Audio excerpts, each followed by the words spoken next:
Hello friend आप सभी को मेरा चैनल पे बहुत बहुत स्वागत है।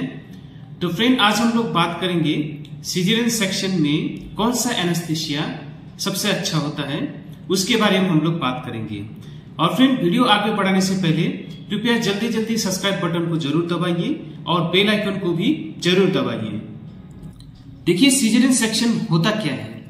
देखिए कोई भी प्रेग्नेंट लेडी जब बच्चा का डिलीवरी का समय आ गया हो लेकिन किसी कारणवश वो स्त्री नॉर्मल डिलीवरी नहीं कर पा रहा हो, तो ऐसा स्थिति में हम लोग गर्भाशय के निचली जगह में एक चीरा लगा के यानी कि सर्जरी के जरिए बच्चे को हम लोग डिलीवर कराते हैं।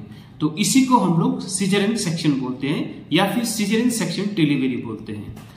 अब देखिए इसमें सबसे अच्छा जो एनेस्थीसिया होता है, कौन सा एनेस्थीसिया सबसे अच्छा होता है इस स्थिति में, वो है स्पाइनल एनेस्थीसिया, जिसको हम लोग बोलते हैं सब एराक्नोइड ब्लॉक। और फ्रेंड सिजेरियन सेक्शन डिलीवरी कैसा किया जाता है उसके बारे में एक अलग सा लाइव वीडियो मैंने बनाया है। अगर आप उसको देखना चाहते हैं तो मैं डिस्क्रिप्शन में मैंने लिंक दिया है, उसको आप क्लिक करके देख सकते हैं। देखिए ये जो पीछे कमर का रीढ़ की हड्डी है, तो निचले कमर का जो हड्डी होता है इसको हम लोग बोलते हैं वर्टेब्रल कॉलम। तो देखिए इसके बीच में से ये आप दिखाई दे रहा है पीला कलर का, इसको हम लोग स्पाइनल कॉर्ड बोलते हैं। और ये तो हड्डी के बीच में हम लोग सुई को घुसाते हैं और स्पाइनल कॉर्ड के आसपास हम लोग सुन्न करने का दवाई देते हैं, उसको हम लोग बोलते हैं लोकल एनेस्थेटिक्स। तो इस तरह से सिजेरियन डिलीवरी जब होता है तो इस तरह से स्पाइनल एनेस्थीसिया को दिया जाता है। अब देखिए स्पाइनल एनेस्थीसिया जो होता है इसका कई सारे फायदा होता है, इसीलिए ज्यादातर हम लोग स्पाइनल एनेस्थीसिया ही हम लोग इस्तेमाल करते हैं जब सिजेरियन डिलीवरी करना हो। तो देखिए इसका जो सबसे प्रमुख फायदा जो होता है, इसमें बहुत कम दवाई लगता है। और इससे क्या होता है कि जो दवाई का असर जो होता है वो आपका शिशु में भी कम पड़ता है। और साथ में जो ब्लड लॉस जो होता है वो भी कम होगा। और साथ में जो पेशेंट यानी कि प्रेग्नेंट वुमन जो होता है वो पूरी तरह से होश में रहता है, तो बच्चा पैदा हुआ वो देख सकता है और साथ में अपना बच्चा को रोते हुए देख सकता है और साथ में बच्चा को छू सकता है। तो एक अलग सा ये अनुभव माँ के लिए होता है। और साथ में जो एक और चीज होता है उसको हम लोग बोलते हैं पोस्ट ऑपरेटिव एनाल्जेसिया, क्योंकि सिजेरियन डिलीवरी के बाद आपको उस ऑपरेशन हो जाने के बाद आपको चीरा लगाया हुआ जगह में दर्द हो सकता है, लेकिन स्पाइनल एनेस्थीसिया देने के बाद आपका ऑपरेशन खत्म होने के बाद भी आपको कम दर्द महसूस होगा। और साथ में और एक चीज जो होता है इसमें कि ओवरऑल जो खर्चा होता है ऑपरेशन का वो कम पड़ता है स्पाइनल एनेस्थीसिया में।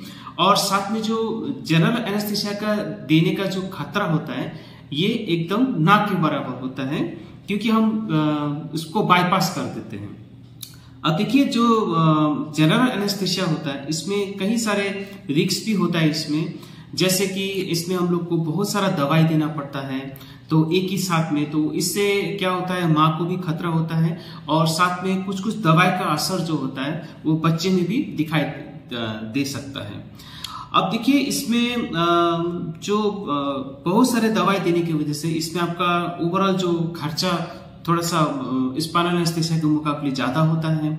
और साथ में इससे कुछ दवाई का रिएक्शन होता है और भी जो जनरल एनेस्थीसिया का जो रिस्क होता है इसमें रहता है। लेकिन कुछ स्थिति ऐसा होता है उस समय पे हम लोगों को स्पाइनल एनेस्थीसिया दिया नहीं जा सकता है, तो ऐसा स्थिति में हम लोग जनरल एनेस्थीसिया हम लोग को देना पड़ता है। लेकिन आपको घबराना नहीं है, क्योंकि अगर आप तुलना करेंगे तो स्पाइनल एनेस्थीसिया के मुकाबले जनरल एनेस्थीसिया थोड़ा सा रिस्की होता है ऐसा पेशेंट में, प्रेग्नेंट वुमन में, लेकिन इस खतरा को हम लोग काफी कम कर सकते हैं।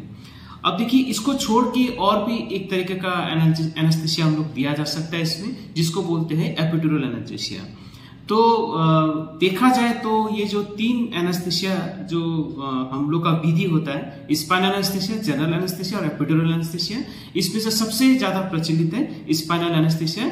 वो क्यों है, जैसे मैंने आपको अभी इसका बहुत सारे फायदा आपको बता दिया है। जैसे कि आप इस वीडियो में देख रहे हैं तो ये एक गर्भवती माँ है, तो इस पेशेंट को हम लोग सिजेरियन डिलीवरी के लिए तैयार कर रहे हैं। अब देखिए ये जो कमर के पीछे जो है, इसमें हम लोग जो कमर के दो हड्डी होता है उसके बीच में से हम लोग एक सुई को घुसा रहे हैं ताकि स्पाइनल कॉर्ड के आसपास तक हम लोग पहुंच सके।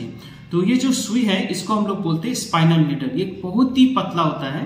तो ये जब ये इंजेक्शन लगाते समय आपको हल्का सा जो मच्छर काटता है ऐसे ही आपको सिर्फ दर्द होगा। अब देखिए इसमें जो पानी जैसा निकल रहा है इसको हम लोग बोलते हैं सेरेब्रोस्पाइनल फ्लूइड, जो कि स्पाइनल कॉर्ड के आसपास ये पानी जैसा पदार्थ होता है। तो ये जो हम लोग जो लोकल एनेस्थेटिक्स जो दवाई होता है यानी कि सुन्न करने का दवाई होता है, देखिए कितना कम हम दे रहे हैं। इसमें 2 ml के आसपास या उससे भी कम हम लोग कभी कभी देते हैं। पेशेंट को देख के, पेशेंट का हाइट वेट सब देख के हम लोग देते हैं। तो 2 ml के आसपास से हम लोग का काम हो जाता है और फिर हम लोग इसको स्पाइनल नीडल के थ्रू डाल के फिर स्पाइनल कॉर्ड के आसपास हम लोग देते हैं। तो जैसे ही हम लोग स्पाइनल एनेस्थीसिया देते हैं तो आपको तुरंत आपका दोनों पाँव में झिंझिनाहट से महसूस होगा। उसके बाद पाँव भारी भारी होगा। उसके बाद फिर आपको बिल्कुल कुछ भी पता नहीं चलेगा, यानी कि एकदम आपको दर्द नहीं होगा। और फिर कुछ समय के बाद, कुछ घंटा के बाद फिर आपका पाँव नॉर्मल स्थिति में आ जाएगा। तो फ्रेंड इस तरह से हम लोग स्पाइनल एनेस्थीसिया देते हैं। और एक चीज जो समाज में गलत धारणा ये है कि कमर में सुई लगा के लोग बोलते हैं स्पाइनल एनेस्थीसिया को कमर में सुई लगा के जो सिजेरियन डिलीवरी होता है उसमें भविष्य में स्त्रियों को कमर का दर्द सता सकता है, कमर का दर्द होने का संभावना होता है। लेकिन मैं आपको बताता हूं इसके साथ कोई संबंध नहीं है। तो ये धारणा बिल्कुल गलत है कि आपको स्पाइनल एनेस्थीसिया देने के बाद भविष्य में कमर में दर्द हो सकता है। तो फ्रेंड ये रहा छोटा सा video spinal anaesthesia caesarean delivery में क्या क्या इसका फायदा है। लेकिन जब भी आप अगर सिजेरियन डिलीवरी कराते हैं तो आप हमेशा आपसे एनेस्थीसियोलॉजिस्ट आपसे पहले बात करेगा, आपको इसका फायदा बताएगा कि स्पाइनल एनेस्थीसिया क्या होता है, इसका क्या क्या फायदा होता है, जो कि मैंने अभी आपको बताया। और ये सुनिश्चित करने के लिए आपसे सवाल जवाब भी कर सकता है एनेस्थीसियोलॉजिस्ट कि आपको स्पाइनल एनेस्थीसिया दिया जा सकता है या फिर नहीं। तो फ्रेंड आज के लिए इतना ही। ऐसे वीडियो लेके हम लोग फिर आएंगे। तब तक के लिए धन्यवाद।